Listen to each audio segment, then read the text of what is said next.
میں نے جب انہیں پڑھا تو مجھے ان سے بڑا پیار ہو گیا،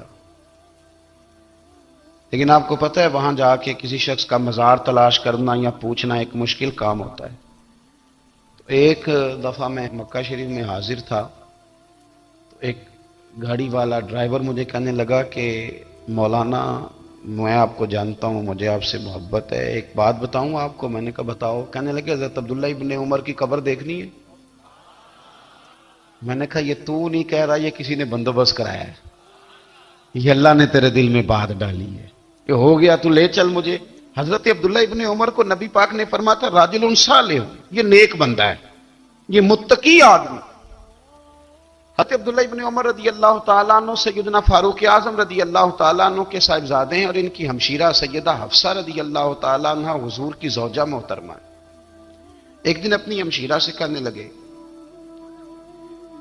کہ نبی کریم صلی اللہ تعالیٰ علیہ وسلم گھر میں آئے نا، اور اگر حضور غم امت میں پریشان نہ ہوں، طبیعت کو حشاش بشاش دیکھو، تو ذرا پوچھنا تو صحیح حضور کا میرے بارے میں کیا خیال ہے، پوچھنا تو صحیح کہ کریم کی بارگاہ میں میرا کیا مقام ہے، میرے بارے میں حضور کیا فرماتے ہیں۔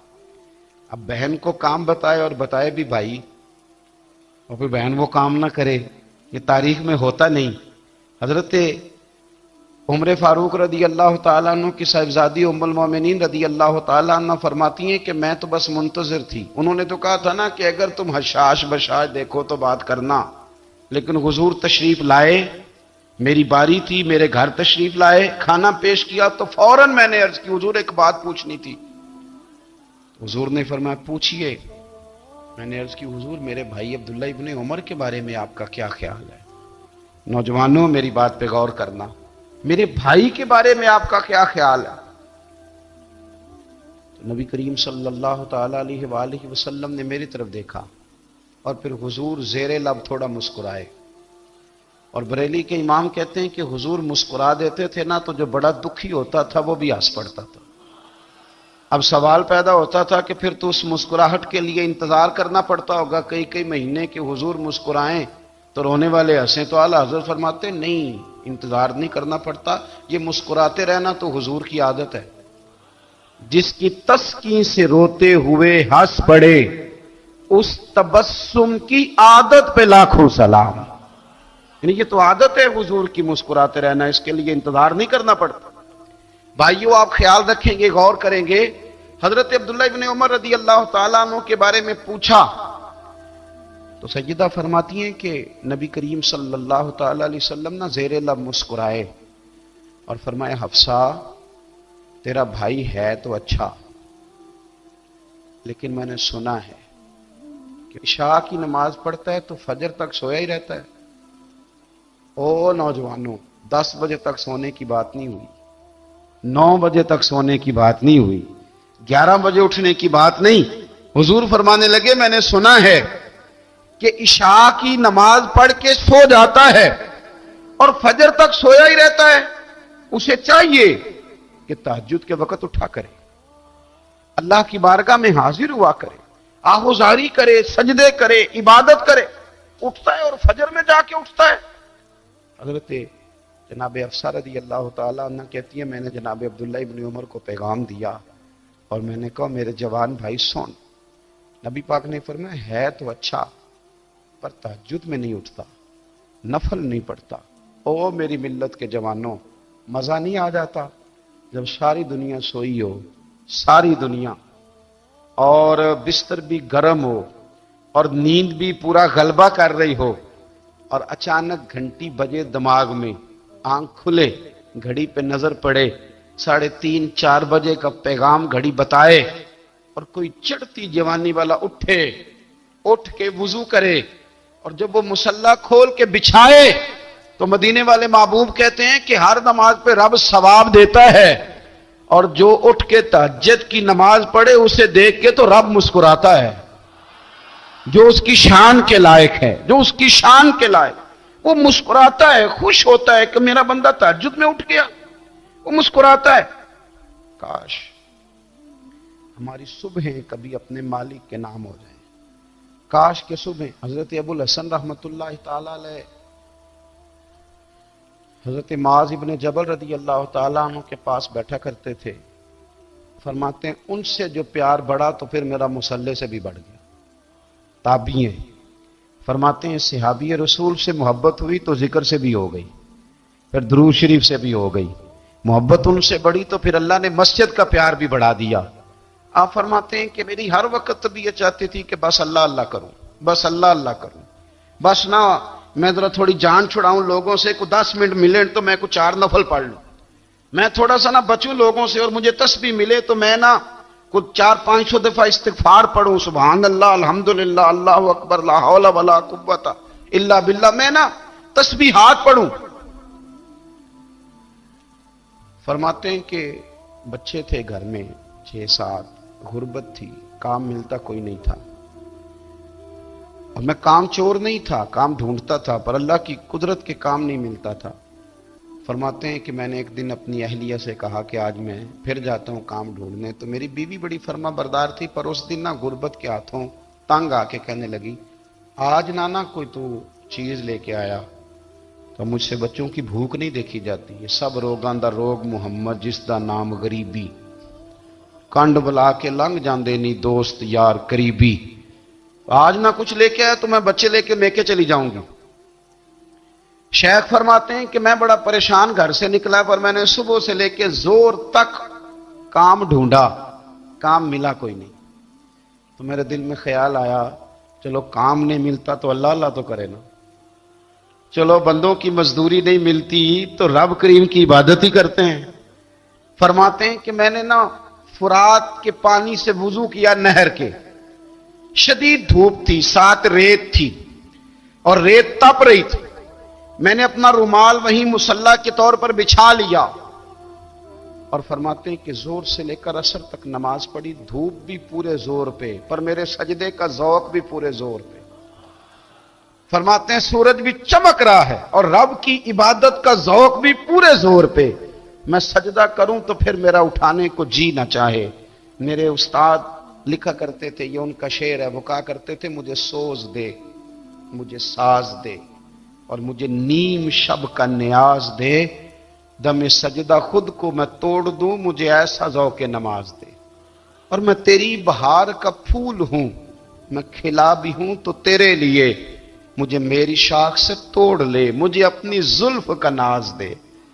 بھائی فرماتے ہیں کہ عصر تک میں نے نفل پڑھے, دل ڈھلنے لگا, عصر کی نماز پڑھی اور میں وہاں سے چلا. اب میں جب نکلنے لگا تو دل میں خیال آیا کہ چھوٹی چھوٹی دیواریں ہیں گھر کی, بغیر کچھ لیے جاؤں گا تو بیوی دور سے دیکھے گی تو شور کرے گی کہ پھر خالی ہاتھ آ گیا ہے. کہتے میں نے اپنے اسی رومال میں جس پہ میں نے نماز پڑھی تھی نا, رومال میں کیا کی دے پنجابی جو صافہ کہتے ہیں, اسی میں نا میں نے کچھ ریت بھر لی کہ وہ دور سے دیکھے گی تو سمجھے گی کچھ لے کے آیا ہے. چلو جا کے اسے بتا دوں گا کہ آج پھر مزدوری نہیں ملی. کہتے ہیں وہ ریت لے کر جب میں گھر میں گیا تو پہلے بیوی دروازے پہ کھڑی ہوتی تھی, پوچھتی تھی خالی ہاتھ آ گئے ہو, آج میں نے دیکھا تو ہے ہی کوئی نہیں. فرماتے ہیں میں اندر داخل ہوا, سلام لیے, کونے میں میں نے وہ رومال رکھ دیا, اور میں نے آواز دی کہ بھلی مانس کہاں ہو. تو وہ کہنے لگی آپ منہ ہاتھ دھو لیں, میں روٹی لے کے آئی. میں نے کہا روٹی کہاں سے آ گئی, یہاں تو کئی دنوں کے فاقے, تو کئی دنوں کی غربت ہے, یہاں تو اس گھر میں تو فقیری ہے. فرماتے ہیں کہ وہ روٹی لے کے آئی, اور اس وقت کی جو موجودہ نعمتیں تھیں, سمجھ لیں سلاد, اچار, ہر چیز ساتھ لائی. میں نے کہا کہ بچے کہاں گئے؟ کہنے لگی وہ کھانا کھا کے کھیلنے گئے, آپ کھانا کھا لیں آ جاتے. کھانا اس نے چن دیا. میں نے حیرت انگیز لہجے میں ساری نعمتیں اپنے دسترخوان پہ دیکھ کر کے بیوی سے پوچھا یہ کہاں سے آیا کھانا, بچوں کو تو نے کہاں سے کھانا کھلایا, یہ سارا کچھ کیسا ہے؟ تو کہنے لگی پتہ نہیں آج آپ کس کریم کی مزدوری کرنے چلے گئے تھے, پتہ نہیں کس کریم کی, میرے گھر میں تو اتنی نعمتیں آئی ہیں کہ مجھ سے سنبھالی نہیں جا رہی, اتنا اناج ہے, اتنا گندم ہے, کس کریم کے دروازے آج چلے گئے تھے. یہ کہتے کہتے وہ اٹھی اور اٹھ کر کے کہنے لگی پہلے بڑا کچھ آیا تھا, اب کیا لے آئے ہو. اور جا کر کے نا اس نے وہ ریت والا رومال کھولا کہنے لگے میں تو لے کے آیا تھا ریت، تو میرے رب نے اسے بھی سونے اور ہیرے بنا دیا تھا۔ جب آپ کی توجہ اللہ کی جانب، میرے نبی پاک صلی اللہ تعالی علیہ وسلم نے فرمایا ہر چیز اپنے رب سے مانگ، ہر چیز مانگ، ہر چیز مانگ۔ یا رسول اللہ کیا کچھ؟ میرے محبوب نے فرمایا تیرے گھر میں نمک بھی ختم ہو جائے تو وہ بھی اپنے رب سے مانگا کر، تو مانگنا وہ تجھے دے گا، تو اس کی بارگاہ میں کشکول طلب دراز تو کرنا۔ اور ترمذی شریف میں عجیب لفظ ہیں، رسول کائنات نے فرمایا، رب کریم فرماتے ہیں جب میرا بندہ ہاتھ اٹھاتا ہے نا تو مجھے حیا آتی ہے کہ میں خالی کیسے لوٹا دوں اس کے۔ اتنے بڑے بادشاہ کی بارگاہ میں، او بھائی لوگوں سے عزتیں تلاش کرتے ہو تو وہ کیا تمہیں عزت دیں گے؟ وہ تو کل اچھا کہتے ہیں پرسوں برا کہنے لگ جاتے ہیں۔ لوگوں کے سامنے گڈ بک میں آنا چاہو گے تو وہ تو سویرے تمہارے بارے میں کچھ کہیں گے، شام کچھ اور کہیں گے۔ اپنی روحانی زندگی آباد کریں، اپنے مسلح کو وقت دیں، اور دنیا سے چھپ کر اس موبائل کو بند کر کے اور اپنے آپ سے بھی چھپ کے اور تنہا ہو کے چھپا کے سارا کچھ اپنے آنسو اپنے رب کی بارگاہ میں پیش کریں، اس کے حضور حاضری دیں۔ سنو نا ترمذی کی حدیث، اور اسے یاد رکھنا، نبی پاک علیہ السلام نے فرمایا اپنے دکھ لوگوں کے سامنے نہ بیان کرنا، سیٹھوں نوابوں کو نہ بتاتے پھرنا، دنیا داروں کے سامنے جا کے نہ رونا کہ میں تکلیف میں ہوں۔ فرمایا اگر دنیا داروں کو دکھ بتاؤ گے رب تمہیں کبھی غنی نہیں کرے گا، اور لوگ ہیں کہ الٹا مذاق اڑائیں گے۔ آپ کی جس سے بڑی پکی یاری ہے نا، پکی، وہ تب تک پکی ہے جب تک آپ نے 50,000 مانگا نہیں، اور جس وقت آپ نے کہہ دیا کہ میں مجبور ہوں میری مدد کر تو پھر ختم ہو گئی دوستی۔ لوگوں کی تعلقات آپ کے ساتھ تب تک ہیں جب تک آپ ان سے کوئی ضرورت وابستہ نہیں کرتے۔ کریم محبوب فرمانے لگے بندوں کے سامنے دکھ نہ بیان کرنا، اللہ تجھے کبھی غنی نہیں کرے گا۔ تو اپنے دکھ اپنے رب کو بتا، تو دعائیں مانگ، تو اس کی بارگاہ میں حاضر ہو، تو اس کے حضور عرض کر۔ فرمایا اپنے دکھ اپنے رب کو بتا، وہ جلدی کرے یا دیر سے کرے تجھے ساری دنیا سے بے نیاز کر دے گا، تجھے کسی کا محتاج نہیں رہنے دے گا۔ اپنے مسلح کو، اپنی دعاؤں، ایک بزرگ فرماتے میں نے دعا مانگنے کا طریقہ اپنی بیوی سے سیکھا۔ دعا مانگنے کا طریقہ اپنی، سیکھنے والے تو اپنے بچوں سے بھی سیکھ لیتے ہیں، سیکھنے والے تو ہر ایک سے سیکھتے ہیں۔ وہ کہتے ہیں میں نے دعا مانگنے کا سلیقہ اپنی بیوی سے سیکھا ہے۔ حضرت وہ کس طرح؟ فرمانے لگے میری بیوی نے نا مجھے کوئی کام بتایا، کچھ پیسوں کی ضرورت کے لیے کہا، تو میں نے اسے کہا کہ بھئی ابھی میرے پاس نہیں ہے، کچھ دنوں میں آتے ہیں تو میں دے دوں گا۔ عورتوں کی عادت ہوتی ہے وہ بار بار یاد کراتی ہیں، 2-4 دنوں کے بعد پھر اس نے کہا حضرت وہ میں نے کہا تھا کچھ پیسے، میں نے اسے کہا کہ ابھی میرے پاس نہیں ہے، کچھ دنوں میں ملتے ہیں تو میں تمہیں دے دوں گا۔ اس نے کچھ دنوں کے بعد پھر کہا حضور وہ میں نے کچھ پیسے کہے تھے۔ فرماتے میں نے ڈانٹ دیا، میں نے کہا کہ کیا تو روز مجھے شرمندہ کرتی ہے، کہا نا میرے پاس نہیں ہے، ہوں گے تو دے دوں گا، تو روز یاد کراتی ہے۔ فرماتے ہیں اس نے پہلے تو میری ڈانٹ کو سہا، پھر میرے سخت جملوں نے اس کی آنکھوں میں آنسو پیدا کر دیے، پھر اس نے اپنے آنچل میں اپنے اس دکھ کو سمیٹا، اور پھر اس نے ایک جملہ کہا تو میں رو پڑا، اور مجھے اپنے رب سے مانگنے کا طریقہ آ گیا۔ مجھے کہنے لگی حضرت جی آپ نے ڈانٹ دیا، میں نے سہ لیا، پر آپ ہی میرے شوہر ہیں، بتائیں نا آپ سے نہ کہوں تو میں کس سے جا کے کہوں۔ فرماتے ہیں میں رو پڑا، اور میں کھل کے رویا، اور میں تڑپ کے رویا، اور پھر میری سسکیاں بند گئیں۔ تو مجھے کہنے لگی آپ کو کیا ہوا؟ میں نے کہا مجھے بھی دعا مانگنی آ گئی ہے، جب میں اسے کہوں گا نا اللہ تو ہی میرا رب ہے، میں تجھ سے نہ کہوں تو میں کس سے جا کے کہوں؟ میں کیوں کسی بندے سے سوال کروں؟ میں کیوں کسی دنیا دار سے کہوں؟ میں تیرے بندوں کا، نیک بندوں کا وسیلہ لے کے، تیرے محبوب کی غلامی لے کے تیری بارگاہ میں آئیں، تجھ سے نہ مانگوں تو کس سے مانگوں؟ سمجھ آ گئی ہے؟ جب میں اس رنگ میں مانگوں گا تو پھر رب میرے اوپر بڑا ہی فضل فرمائے گا، وہ میرے اوپر بڑی رحمت کرے گا، وہ میرے لیے آسانیاں کرے گا۔ عزیز دوستو، ہم اس طرح کرنے لگ گئے ہیں کہ ہم نے نا اپنے تعلقات پر اعتماد کرنا شروع کر دیا ہے۔ میرے تعلقات بہت ہیں، ہم نے اپنی دولت پر اعتماد کرنا شروع کر دیا ہے، میرے پاس دولت بہت ہے، ہم نے اپنے علم پر، اپنی شہرت پر اعتماد کرنا شروع کر دیا ہے کہ میرے پاس فلاں چیز بہت ہے۔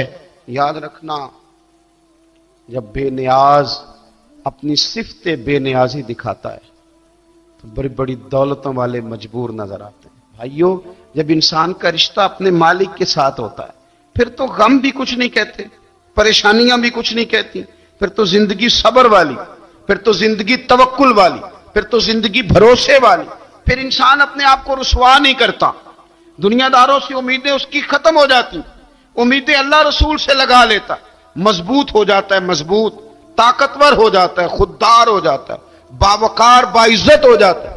حضرت بہلول دانا رحمت اللہ علیہ بیٹھے تھے تو ہارون رشید حج کر کے آ رہا تھا،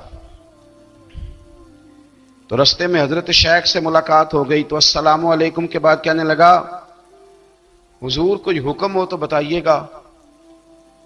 تو حضرت بہلول دانا فرمانے لگے تیرا رب کون ہے؟ اس نے کہا اللہ۔ تو فرمایا میرا کون ہے؟ کہا اللہ۔ فرمانے لگے تو بڑا ہی بیوقوف ہے، کیا تو یہ سمجھتا ہے کہ رب ہارون رشید کو تو دے گا اور بہلول دانا کو بھول جائے گا؟ تیرا بھی وہی رب ہے، میرا بھی وہی رب ہے، اس نے اگر تجھے دے کے آزمایا ہے تو ہو سکتا ہے مجھے نہ دے کے آزما رہا ہو، جب اس کی حکمت کے تقاضے ہوں گے تو عطا کرے گا اور دے گا، تو جا اپنا کام کر۔ بھائی اپنی روحانی زندگی، اپنی عبادات، اپنے وظائف، اپنے روزمرہ کے معاملات، اپنی دعائیں، اپنا استغفار، دیکھو کوئی مشکل کام تو نہیں، 2 رکوع ہیں سورہ واقعہ کے اگر رات کو پڑھ لی جائے تو میں کس طرح یہ بات بیان کروں کہ تعویذ بانٹنا آسان ہے اور وظیفہ بتانا مشکل ہے؟